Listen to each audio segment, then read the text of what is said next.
now even more complex and more convergent for social care as well.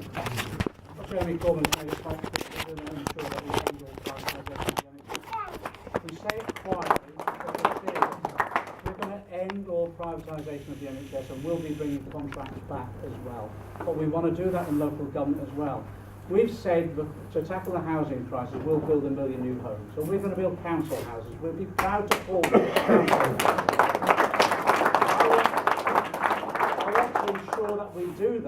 I want to ensure that we do that using as much direct labour as we possibly can. Because with direct labour, we invented direct labour as a movement and as a party because we knew direct labour means you get properly paid, properly supervised, you ensure health and safety working conditions, and also you get a quality product at the end of it because of the skills that are involved. So that's our programme to ensure that we have a fair taxation system and we invest in our public services and we invest in our infrastructure. But none of that will be protected unless we ensure that we have democratic rights restored back in our country. Yeah. We will not protect wages unless we restore trade union rights in this country. So our commitment, we've endorsed the Institute of Employment Rights programme of trade union reform, and what that means is this isn't revolutionary.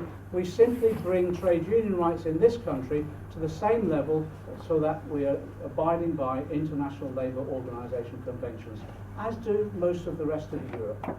And the first step on that, I tell you, and I'll enjoy it, is in the first 100 days of a Labour government, we'll scrap the Trade Union Act.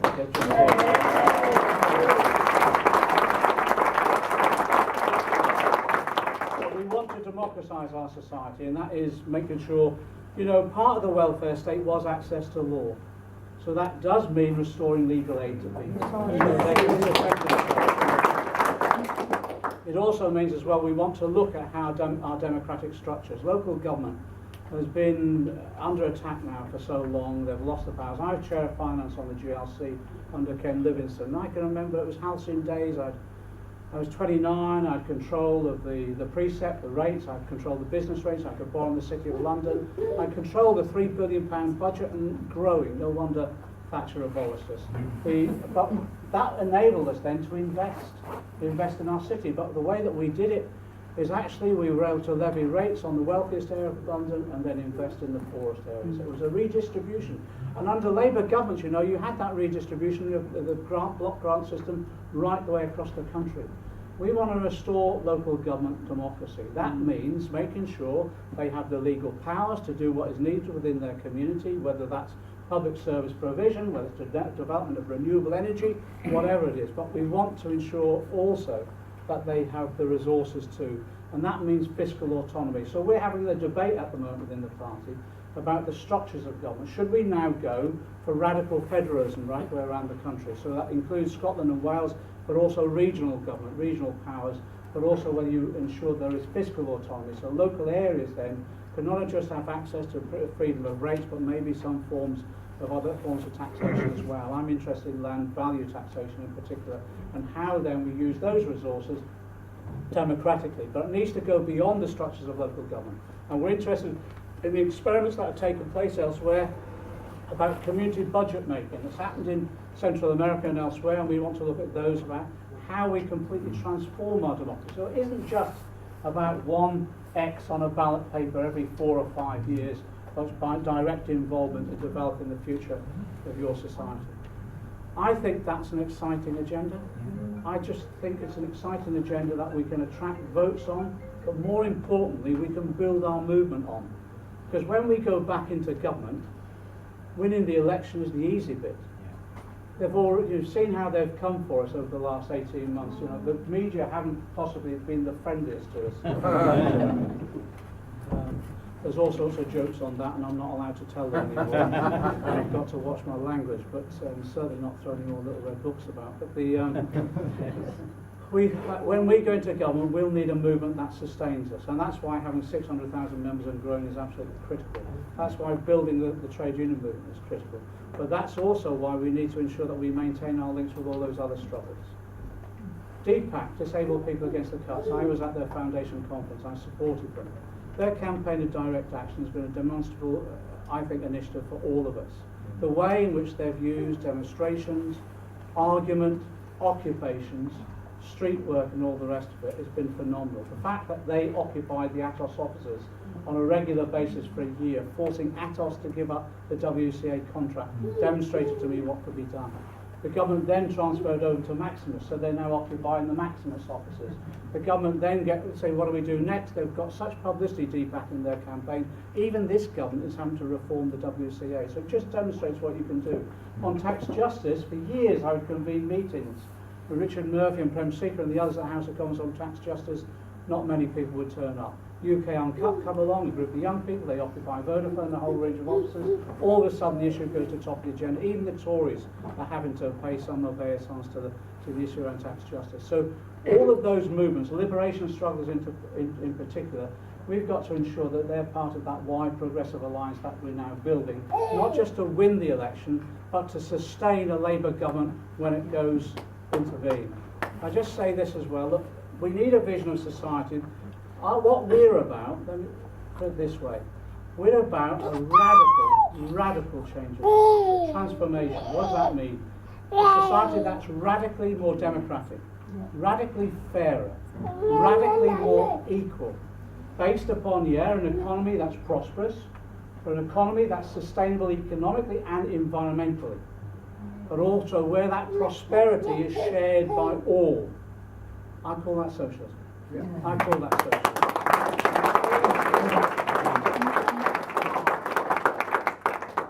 I tell you, 18 months ago, when Labour had lost the election, we were despondent, and we went through Ed Miliband resigned, I thought too soon, etc. And at that point in time, I didn't think there was much hope. And to be frank, I was looking for retirement. I was looking to sit at the back of halls, grumble about people never taking my advice. And then along came the opportunity of having a socialist leader, and I didn't think we'd achieve that, but we did. We now have a socialist leader. What do you do about that? Well, carpe diem. You seize the moment. This is the moment we've been waiting for to make it.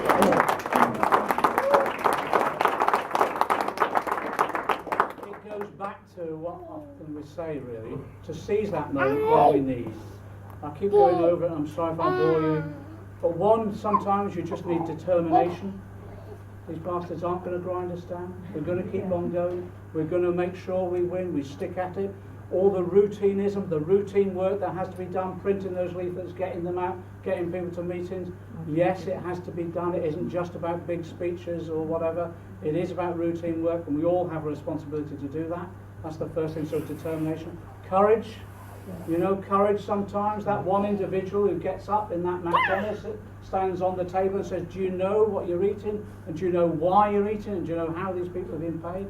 That person who, last week, Carl and all the others at PCOS who organised that demonstration, well, that was on the backs of what? That was on the backs of a huge group of heroes and heroines who in the National Gallery said we're not having this anymore and went on strike, and they won that dispute.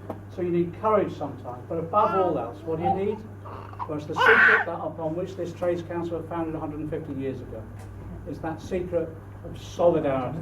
What we need now above all else, across our movement, in every campaign, in the party, in the trade union movement, and all the progressive campaigns, bring them together in solidarity. Solidarity.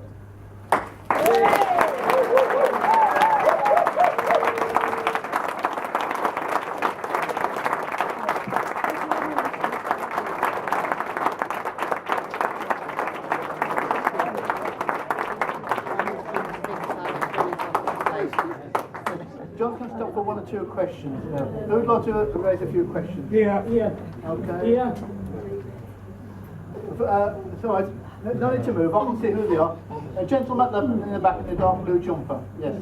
Me. And you're next. Yes. Yeah. John, I'd like to ask about the Sustainability and Transformation Partnership with the NHS. Order. Whether you see those as any kind of threat to either the NHS or adult social care or both, and whether there's any temptation to see an opportunity there in terms of the devolution of the budgets to local authorities, which means, of course, no one watches, of course, and no one watches. whereas NHS costs need to be Yeah. I'll just mention three and then I'll... Yeah. Rocky Dawson, former president of the Birmingham Trade Union Council. Yeah. This is like your life passing in front of you. John, this Trade Council has got a history of fighting racism and very brave, actually, still. What I need to ask you is, number of us, and I'm one of those who still expelled from the Labour Party, they were victims of racism within the Labour Party, by the Labour Party. I was one of those where the Supreme Court of this country, who is not very Labour friendly or anything, found that the Labour has discriminated racially against men. I haven't found, even until today, any apology from the Labour Party about the discrimination it carried. I believe that Jeremy's leadership is right. I believe it is going to lead, but isn't it a time that you put right those practices of the Blair era, where people like us suffered open and blatant discrimination? Lady in the red t-shirt.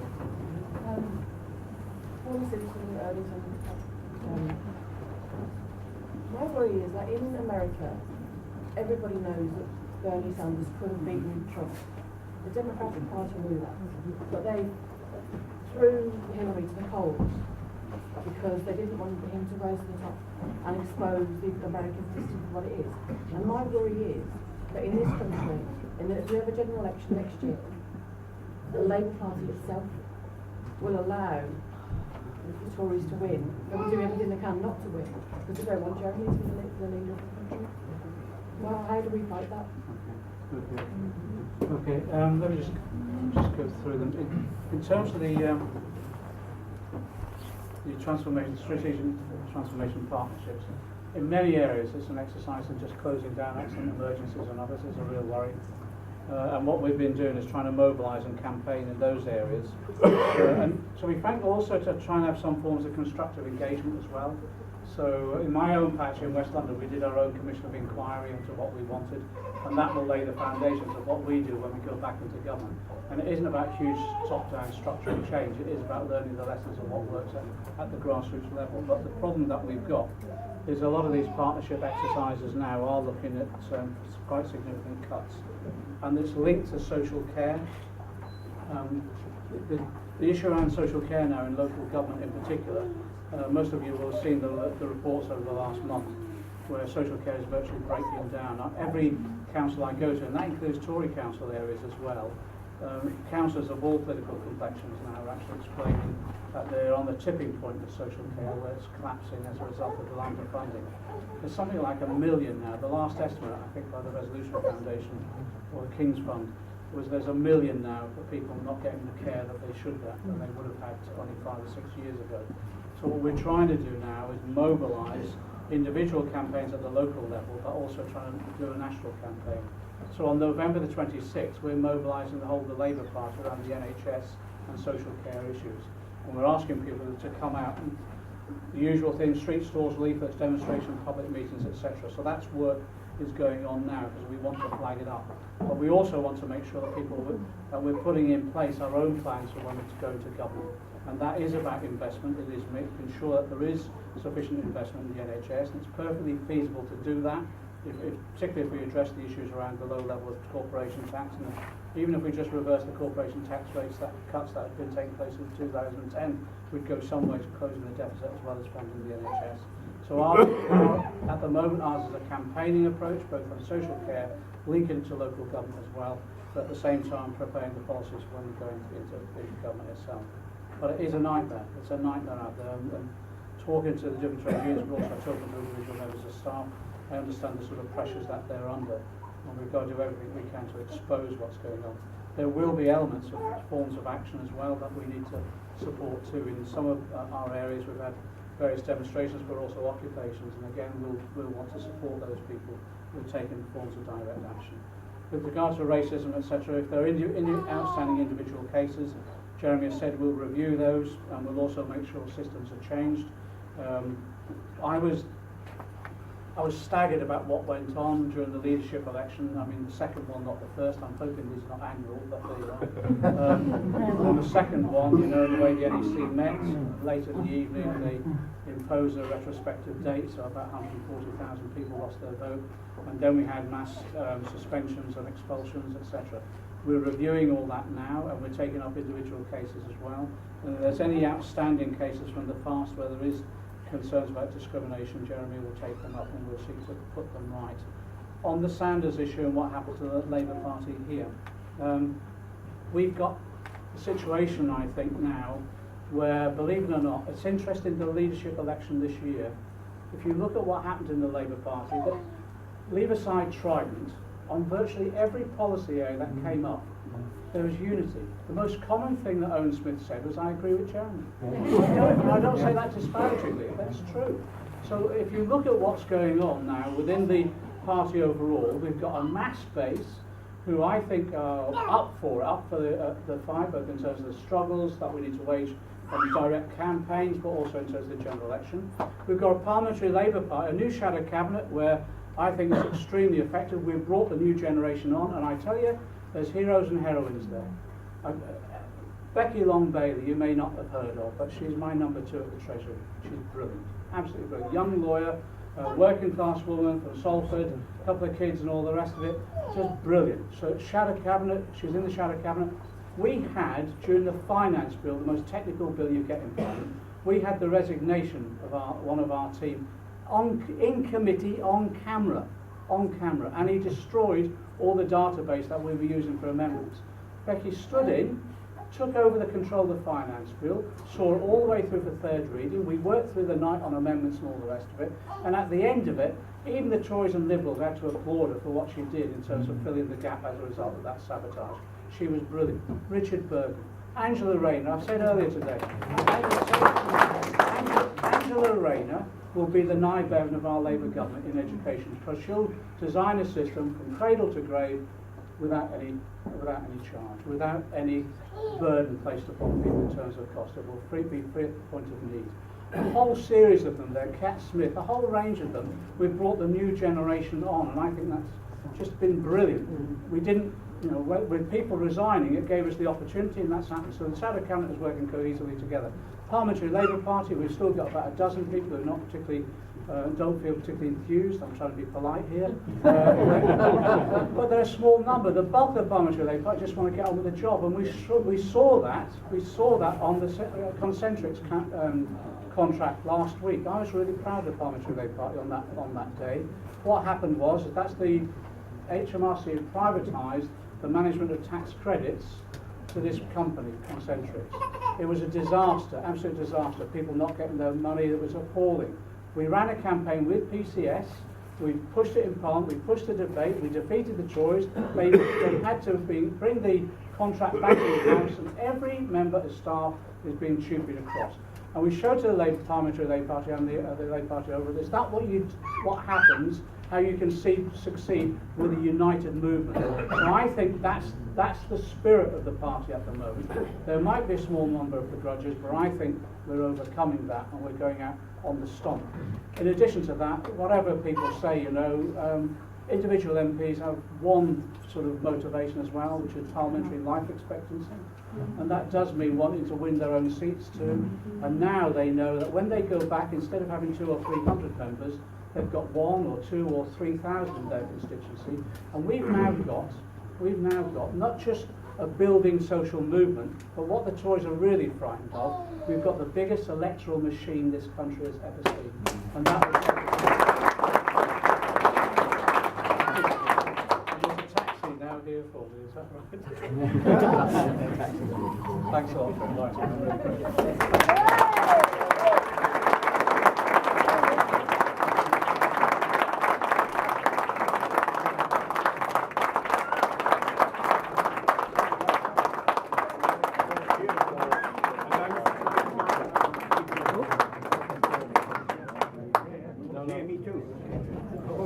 Ian, can you not to the 23rd? No. We take pictures here. Try now, too. Can I just announce that? Sure. Announcements will be made later. Thanks. Thanks, comrades. Thank you. See you, John. See you, John.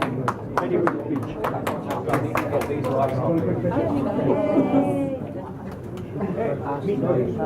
Come on.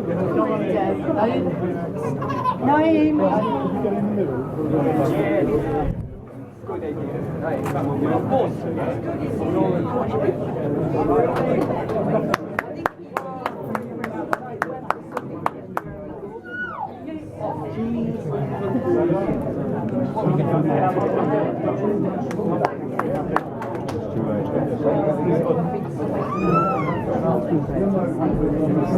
It's not over yet. You'd like to take your seats now, please. Call upon Naeem to make a formal vote of thanks to Banner Theatre.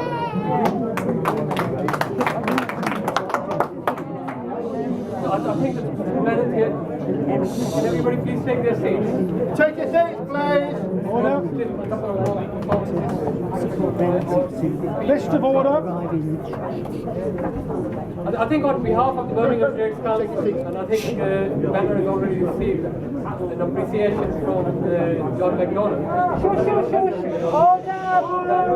Today, but I think Banner plays a very key part in the history of Birmingham struggles, both for the trade union movement, both for our communities fighting racism, fighting on housing and other social issues.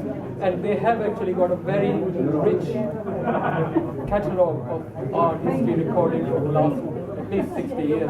Put your microphone on. Put your microphone. Microphone is on, isn't it? Yeah. Okay. So I think we owe them a great thanks for actually coming today and performing and actually telling us about our own history. But I think it's more than that, because Banner also plays a very active part in our struggle, because culture and art, without that we cannot organize. And I think what we need to do, we need to build our trade union movements, we need to build our social movements, and for that we need people like Banner, organizations like Banner, who can record our history and who can actually be part of building that process. Because we need to bring young people into it, and without Banner and people like them, we won't be able to do it. So a great appreciation to Banner Theatre, and hopefully that trade unions and other social movements will utilize Banner in a similar way in the future. Thank you very much. We need to set up. Okay, we have a space for 5 minutes for a few announcements. Yeah, on the 23rd of November, can we have some quiet, please? There is the autumn statement going to be announced in Parliament. That will continue a whole series of cuts on the disabled, on adult social services and education. And there is a protest at 5 o'clock to 6 o'clock outside Waterstones. It's being called by the Birmingham TUC, by the People's Assembly, by Birmingham Against the Cuts, and the campaign around Keep NHS Public. So I'm happy to see people who want to get emails about it. Just lastly, there is a great debate in British politics has opened up in the last few months about grammar schools. On the 23rd at 7 o'clock at the Council House, there is a public meeting to discuss this issue. Can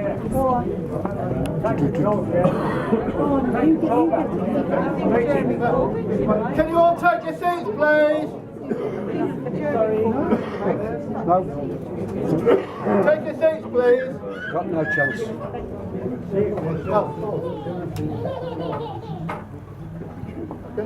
Sullivan?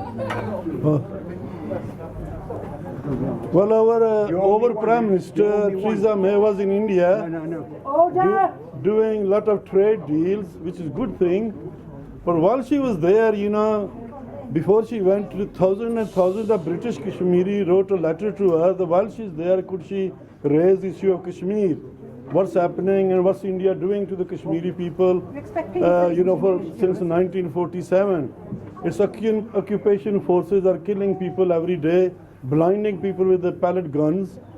And unfortunately, she never spoke once about Kashmir. So what we are asking people here, that, I was going to ask John McDonnell if he could raise this issue in Parliament, but unfortunately he's gone.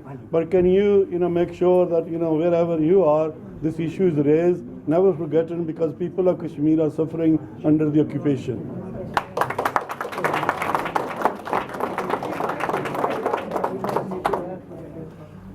Steve Griffiths, Unite and formerly an AUW member.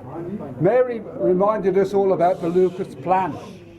The Lucas Plan is still a live body of thought, and actually in Birmingham there is a special conference to see what the implications of it are 40 years later.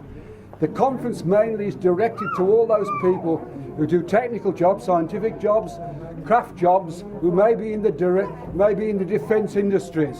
Order, please. Because as we've seen before, when we talk about Trident in the Labour Party, there's a great fizz-on from Unite members who are employed, say, in Barrow by British Aerospace when they're building the hulls of the nuclear submarines, right? Now, what the conference is about, and you can go online and find it quite easily, is about what is now still the alternative for these people. These people have got high craft skills. You have to remember about this is my final word. British Aerospace could not find craftsmen to build their submarines 10 years ago. They had to recreate a whole level of craft, training, skills and everything like that. So it means that just as they can make submarines, they can unmake submarines.